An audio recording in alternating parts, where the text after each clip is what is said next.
আসসালামু আলাইকুম। আমার একাদশ দ্বাদশ শ্রেণীর প্রিয় শিক্ষার্থীরা, তোমাদেরকে পরিণতি ও সুশাসন বিষয়ক ক্লাসের দ্বিতীয় পত্রের অনলাইন ক্লাসে স্বাগতম। আজ আমরা পরিণতি ও সুশাসন দ্বিতীয় পত্রের সপ্তম অধ্যায় সাংবিধানিক প্রতিষ্ঠান সম্পর্কে পড়ব। তোমরা জানো এর আগে আমাদের সাংবিধানিক প্রতিষ্ঠানের 3টি ক্লাস হয়েছে।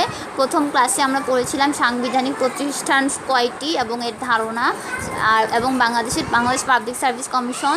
দ্বিতীয় ক্লাসে আমরা নির্বাচন কমিশন এবং তৃতীয় ক্লাসে অ্যাটর্নি জেনারেল সম্পর্কে পড়েছিলাম। অর্থাৎ 3টি সাংবিধানিক প্রতিষ্ঠান আমাদের জানা হয়ে গিয়েছে, আর একটি সাংবিধানিক প্রতিষ্ঠান অবশিষ্ট রয়েছে, সেটি সম্পর্কে আজ আমরা জানব। আমাদের আজকের আলোচ্য বিষয় হচ্ছে মহাহিসাব নিরীক্ষক ও নিয়ন্ত্রক, অর্থাৎ the controller and auditor general CAG. আজকে আমরা এর ধারণা, গঠন, নিয়োগ ও কর্মের শর্ত, পদের মেয়াদ, পদচ্যুতি ও অন্যান্য শর্ত, ক্ষমতা ও কার্যাবলী সম্পর্কে জানবো এবং সবশেষে উদ্দীপকের মাধ্যমে প্রশ্ন বিশ্লেষণ করে আমরা এটি শেষ করব। মহাহিসাব নিরীক্ষক ও নিয়ন্ত্রক, the controller and auditor general বলতে আমরা মূলত এমন একটি সাংবিধানিক পদকে বুঝি বা সাংবিধানিক প্রতিষ্ঠানকে বুঝি যে পদাধিকারী ব্যক্তি সরকারের সকল আর্থিক বিষয়গুলোকে নিয়ে কাজ করে। সকল আর্থিক বিষয়, আমি শুরুতেই বলে দিই, এই কনসেপ্টটা থেকে, অর্থাৎ এই সাংবিধানিক প্রতিষ্ঠান এবং পদাধিকারী ব্যক্তির সাথে আর্থিক বিষয়গুলো সংশ্লিষ্ট বলে উদ্দীপকে আমরা আর্থিক জিনিসগুলো দেখলেই সাথে সাথে আমরা বুঝবো যে সিএজির কথা বলা হয়েছে। আচ্ছা, মহাহিসাব নিরীক্ষক, আমি রেড কালার করে দিয়েছি। মহাহিসাব নিরীক্ষক ও নিয়ন্ত্রক রাষ্ট্রীয় তহবিলের ব্যবহার ও ব্যবস্থাপনায় সাংবিধানিক স্বীকৃত ও রাষ্ট্রপতি কর্তৃক নিয়োগপ্রাপ্ত শীর্ষ নিরীক্ষক ও নিয়ন্ত্রক। অর্থাৎ রাষ্ট্রীয় তহবিল কীভাবে ব্যবহার করা হবে, কীভাবে এটার ব্যয় কীভাবে বন্টন করা হবে, এই সম্পর্ক তো, অর্থাৎ ম্যানেজমেন্ট, মূলত ব্যবস্থাপনার যে দায়িত্বটা, এই দায়িত্ব পালন করার জন্য একটি সাংবিধানিক পদ রাষ্ট্রপতি কর্তৃক নিয়োগপ্রাপ্ত শীর্ষ যে কর্মকর্তা, তাকে আমরা বলবো মহাহিসাব নিরীক্ষক ও নিয়ন্ত্রক। গণপ্রজাতন্ত্রী বাংলাদেশ সংবিধানে কন্ট্রোলার ও অডিটর জেনারেল সিএজি এর কার্যালয়কে পূর্ণ স্বাধীনতা প্রদান করে। সিএজি কর্তৃপক্ষের অধীনে প্রজাতন্ত্রের সরকারি অ্যাকাউন্ট, সরকারি এজেন্সি, সরকারি প্রতিষ্ঠান এবং পাবলিক কোম্পানিসমূহের অডিট পরিচালনা করা হয়, এবং অডিট বলতে এখানে বুঝবা নিরীক্ষা করা হয় এবং সংসদে উপস্থাপিত হয়। সিএজি কার্যালয় সরকারি সম্পদ ব্যবহারের জবাবদিহিতা এবং স্বচ্ছতা নিশ্চিত করতে জাতীয় সংসদকে সহায়তা দিয়ে থাকে। এখন দেখো সংবিধানে উল্লেখ, তোমাদের মনে আছে আমরা পূর্বে যে সাংবিধানিক প্রতিষ্ঠানসমূহ পড়েছিলাম সেই আর্টিকেলগুলা, সেখানে অ্যাটর্নি জেনারেল ছিল 64, নির্বাচন কমিশন ছিল 118। এই আর্টিকেলগুলো কোনোভাবেই ভুলবে না তোমরা, একদম মাথায় সেট করে রাখবা, কারণ অনেক সময় উদ্দীপকে আমাদের ধরতে বা জ্ঞানমূলকের জন্য খুব খুব খুব খুব প্রয়োজন। আমি রেডমার্ক করে দিয়েছি প্রতিবারই এই আর্টিকেলগুলো। এখানে মহাহিসাব নিরীক্ষক ও নিয়ন্ত্রক বাংলাদেশ সংবিধানের 127 নং অনুচ্ছেদে বলা আছে যে এ অনুযায়ী বাংলাদেশের হিসাব নিরীক্ষক ও নিয়ন্ত্রণের জন্য একজন মহাহিসাব নিরীক্ষক ও নিয়ন্ত্রক থাকবেন। 1971 সালের 11 মে প্রথম কন্ট্রোলার অডিটর জেনারেল সিএজি পদে নিয়োগ দেওয়া হয়। বর্তমান মহাহিসাব নিরীক্ষক নিয়ন্ত্রক, সাধারণ জ্ঞান হিসেবে তোমরা জেনে রাখো, বর্তমান মহাহিসাব নিরীক্ষক ও নিয়ন্ত্রক হচ্ছে মোহাম্মদ মুসলিম চৌধুরী। তিনি 17 জুলাই 2017 থেকে এই পদে কর্মরত আছেন। এখন দেখি মহাহিসাব নিরীক্ষক ও নিয়ন্ত্রকের নিয়োগ ও কর্মের শর্ত। আর অন্যান্য সাংবিধানিক প্রতিষ্ঠানের সাথে এটা একই হবে, তিনিও রাষ্ট্রপতি কর্তৃক নিযুক্ত হন। তিনিও সংবিধান ও সংসদের বিধান সাপেক্ষে তার কর্মের শর্তাবলী রাষ্ট্রপতি কর্তৃক নির্ধারিত হয়। যেহেতু আমরা আমাদের পূর্বের যে বিপিএসসির সদস্যসমূহ বা চেয়ারম্যান এবং পরবর্তীতে নির্বাচন কমিশনের সভাপতি এবং অন্যান্য সদস্য এবং অ্যাটর্নি জেনারেলদের প্রত্যেকের ক্ষেত্রে এই জিনিসটা আমরা দেখেছি যে রাষ্ট্রপতি নিয়োগ দিয়েছিলেন এবং রাষ্ট্রপতি সংবিধানের আলোকে রাষ্ট্রপতি কর্তৃক তাদের কর্মের শর্তাবলী নির্ধারিত হয়েছে এবং তাদের পদমর্যাদা, প্রত্যেকের পদমর্যাদা সুপ্রিম কোর্টের বিচারপতিদের ন্যায়। এখন দেখো কর্মের মেয়াদ এবং পদচ্যুতি, এইটাও অপরিবর্তিত থাকবে অন্যান্য সাংবিধানিক প্রতিষ্ঠানসমূহে। তোমাদেরকে আগেই ক্লু দিয়ে রাখি যে অ্যাটর্নি জেনারেল ছাড়া বাদবাকি সকল সাংবিধানিক প্রতিষ্ঠানের যে পদসমূহ আছে, এই সকল পদ 65 বছর বা সাংবিধানিক যে বয়সটা দেওয়া আছে এই 65 বছর এবং হচ্ছে 5 বছর মেয়াদ, এবং অনিবার্য কারণবশত যদি কোনো ধরনের শারীরিক অসামর্থ্য বা যে কোনো কারণে সে নিজে পদত্যাগপত্র দিয়ে রাষ্ট্রপতিকে জমাদানের মাধ্যমে পদত্যাগ করতে পারবেন। তাহলে সবগুলি সাংবিধানিক প্রতিষ্ঠানের এই একটা জায়গা কমন, শুধু একটা আনকমন হচ্ছে অ্যাটর্নি জেনারেল যতদিন রাষ্ট্রপতি চাইবে ততদিন তিনি তার পদে থাকবেন। তাহলে মহাহিসাব নিরীক্ষক নিয়ন্ত্রকের ক্ষেত্রে তাহলে আমরা আগেরগুলোর মতো বলবো, আমরা যেটা বিপিএসসিতে পড়েছি এবং ইলেকশন কমিশনের ক্ষেত্রে পড়েছি, সেটা হচ্ছে দায়িত্ব গ্রহণের তারিখ হতে পরবর্তী 5 বছর, ফার্স্ট। সেকেন্ড, অবসরের বয়সীমা অর্থাৎ 65 বছর বয়স পর্যন্ত। থার্ডলি, সুপ্রিম কোর্টের বিচারপতিবৃন্দদের যে কারণ বা পদ্ধতিতে অপসারিত করা যাবে সেই কারণ পদ্ধতি ব্যতীত অন্য কোনো কারণে তাকে অপসারণ করা যাবে না। রাষ্ট্রপতির নিকট লিখিত স্বীয় স্বাক্ষরযুক্ত পত্রে তিনি পদত্যাগ করতে পারেন। প্রমাণিত অসদাচরণ ও অসামর্থ্যের কারণে রাষ্ট্রপতি তাকে অপসারণ করতে পারবেন। সিএজি পদ শূন্য হলে বা অসুস্থ বা অনুপস্থিতির কারণে ভারপ্রাপ্ত সিএজি নিযুক্ত করবেন রাষ্ট্রপতি। অবসর গ্রহণের পর তিনি প্রজাতন্ত্রের কোনো কর্মে নিযুক্ত হতে পারবেন না। অর্থাৎ এই সবগুলো না পয়েন্টস কমন, তোমরা যদি একটা পড়ে ফেলো বাদ বাকি সাংবিধানিক প্রতিষ্ঠানের ক্ষেত্রেও ওই একই জিনিসটা অ্যাপ্লাই করে দিতে পারবে। এই জিনিসটা মাথায় রেখে যদি একবার কষ্ট করে পড়ে ফেলো ব্যাস হয়ে গেল। এরপর দেখো মহাহিসাব নিরীক্ষক নিয়ন্ত্রকের দায়িত্ব ও কার্যাবলী। আমি আগেও বলেছি প্রতিটা সাংবিধানিক প্রতিষ্ঠানের ক্ষমতা, দায়িত্ব, কার্যাবলী, এই অংশটা সবথেকে গুরুত্বপূর্ণ। এই অংশটা হচ্ছে বড় প্রশ্নের জন্য, অর্থাৎ উদ্দীপক ফাইন্ড আউট করতে বলা হোক অথবা উদ্দীপকের সাথে প্রশ্ন আকারে দেয়া থাক, আমাদের দায়িত্ব কার্যাবলীকে জানতেই হবে। প্রথম যে তার ক্ষমতাটা বা তার পদমর্যাদা আমরা বলতে পারি যে তিনি জাতীয় অর্থের অভিভাবক। হ্যাঁ, তিনি মহাহিসাব নিরীক্ষক নিয়ন্ত্রণ জাতীয় অর্থের অভিভাবক হিসাবে অনেকগুলো গুরুত্বপূর্ণ দায়িত্ব পালন করে, যেমন দ্বিতীয়ত প্রজাতন্ত্রের সরকারি হিসাব।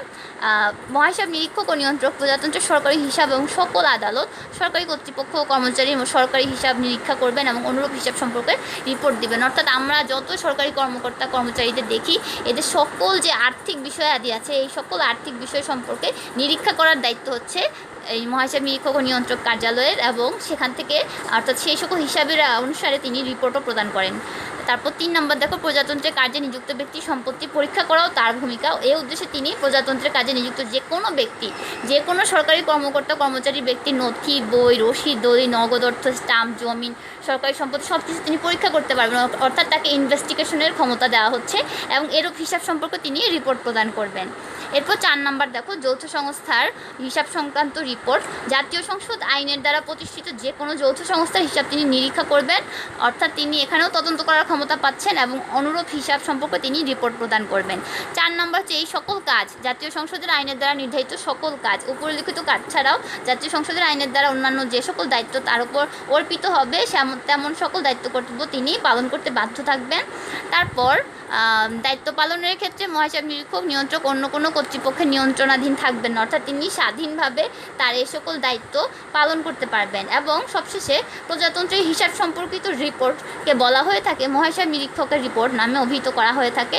মহাহিসাব নিরীক্ষক নিয়ন্ত্রক তার রাষ্ট্রপতির কাছে উপস্থাপন করেন এবং ওই রাষ্ট্রপতি ওই রিপোর্ট সংসদে উপস্থাপন করার ব্যবস্থা করে দেন। আচ্ছা, এখন আমরা মহাহিসাব নিরীক্ষক নিয়ন্ত্রণ সম্পর্কে ধারণা নিয়ে নিলাম, অর্থাৎ সকল আর্থিক বিষয় সম্পর্কে এবং আর্থিক সকল বিষয়ে তদন্ত করা, নিরীক্ষা করা এবং সেই সংক্রান্ত রিপোর্ট দেওয়া হচ্ছে মহাহিসাব নিরীক্ষক নিয়ন্ত্রকের কাজ। এখন আমরা দ্বিতীয় যে ক্লাসটি করেছিলাম ইলেকশন কমিশনের উপর, ওই দিন আমি একটা উদ্দীপক দিয়েছিলাম, আমার উদ্দীপকটার অ্যান্সার একটু ভুল দিয়েছিলাম, আমি একটু সংশোধন করতে চাচ্ছি। যে জনাব হোসেন আলী নিয়ে যে আমরা উদ্দীপকটা পড়েছিলাম, জনাব হোসেন আলী দীর্ঘদিন প্রজাতন্ত্রের উচ্চ পদে কর্মরত ছিলেন। রাষ্ট্রপতি তাকে একটি সাংবিধানিক পদে নিয়োগ দান করেন।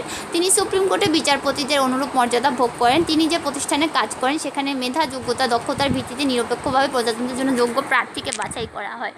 আচ্ছা, এখানে প্রার্থী শব্দটার কারণে একটু কনফিউশন হয়ে আমি বলেছিলাম যে এটা হবে নির্বাচন কমিশন। এটা নির্বাচন কমিশন হবে না, এটা হবে বাংলাদেশ পাবলিক সার্ভিস কমিশন বা বাংলাদেশ কর্ম কমিশন। অর্থাৎ যে সাংবিধানিক প্রতিষ্ঠানটার কাজ হচ্ছে প্রজাতন্ত্রের জন্য দক্ষ যোগ্য কর্মকর্তাদের নিয়োগ দেওয়া, যোগ্য প্রার্থীকে নিয়োগ দেওয়া প্রজাতন্ত্রের কাজের জন্য। এটা নির্বাচন না, এটা হচ্ছে বাছাই করা নিয়োগ, বাছাই পরীক্ষার মাধ্যমে নিয়োগ করে থাকে। এটার উত্তর হবে বিপিএসসি। আমি বলেছিলাম ইসি ভুল হবে, এটা বিপিএসসি হবে। তোমাদেরকে সংশোধন করে দিলাম, যেহেতু ওই ক্লাসটা পুনরায় নেওয়াটা একটু সমস্যা, তাই ওই ক্লাসের একটা সংশোধন হিসাবে এটা দিলাম। আজকের উদ্দীপকের আলোকে, আজকের টপিকের আলোকে কিছু উদ্দীপক দেখো।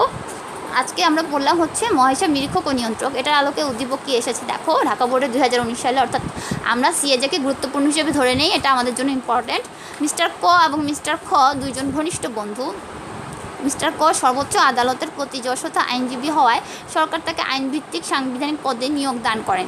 অপরদিকে মিস্টার ক এর বন্ধু মিস্টার খ আর্থিক ব্যবস্থাপনা দক্ষতার কারণে জাতীয় অর্থের অভিভাবক হিসেবে সাংবিধানিক পদে অধিষ্ঠিত হয়।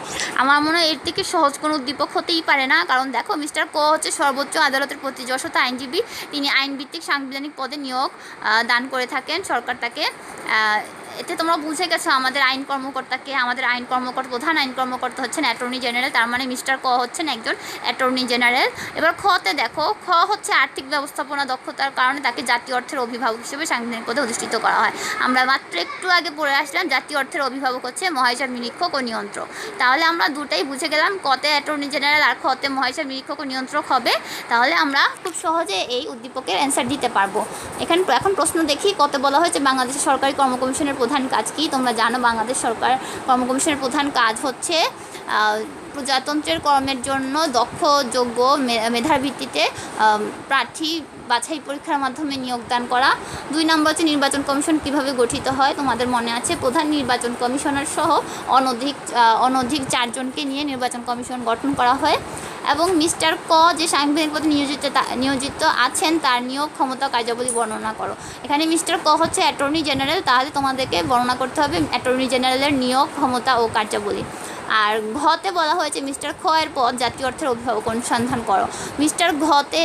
মিস্টার খ হচ্ছে গিয়ে মহাহিসাব নিরীক্ষক ও নিয়ন্ত্রক। তোমরা প্রথম লাইনে এটা লিখবা, এরপর মহাহিসাব নিরীক্ষক নিয়ন্ত্রক যে জাতীয় অর্থের অভিভাবক তার মানে তোমরা বইয়ে দেখো, তোমাদের বইয়ে দেখবা সুন্দর করে দেওয়া আছে মহাহিসাব নিরীক্ষক নিয়ন্ত্রক যে জাতীয় অর্থের অভিভাবক তার কারণ তিনি কতগুলো গুরুত্বপূর্ণ দায়িত্ব পালন করেন। তারপর কী গুরুত্বপূর্ণ দায়িত্ব পালন করেন এটা জাস্ট একটু আগে আমরা দেখে আসছি। এই যে ওনার দায়িত্ব ও কার্যাবলী, এগুলো এই পয়েন্টসগুলো হচ্ছে কারণ যে তিনি কেন জাতীয় অর্থের অভিভাবক।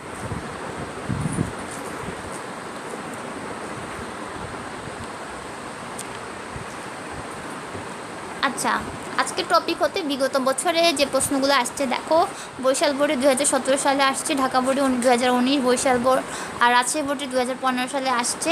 এই প্রশ্নগুলো তোমরা সুন্দর করে খাতায় নোট করে পড়ে ফেলবা। আশা করি তোমাদের এই চ্যাপ্টারটা শেষ হয়ে গেলে, যেহেতু এই চ্যাপ্টারটা শেষ হয়ে গিয়েছে, আমাদের এই চ্যাপ্টারটা বেশি বড় ছিল না, আমরা পরবর্তী ক্লাসে যে আমরা এখন দ্বিতীয় পত্র পড়েছি, তো নেক্সট ক্লাসে আমরা আবার প্রথম পত্রে চলে যাব। প্রথম পত্রে আমরা সপ্তম অধ্যায় সরকার কাঠামো শেষ করে এসেছি, তাহলে আমরা নেক্সট ক্লাসে প্রথম পত্র অষ্টম অধ্যায় থেকে আবার শুরু করব। তোমরা সবাই ভালো থাকো, আল্লাহ হাফেজ।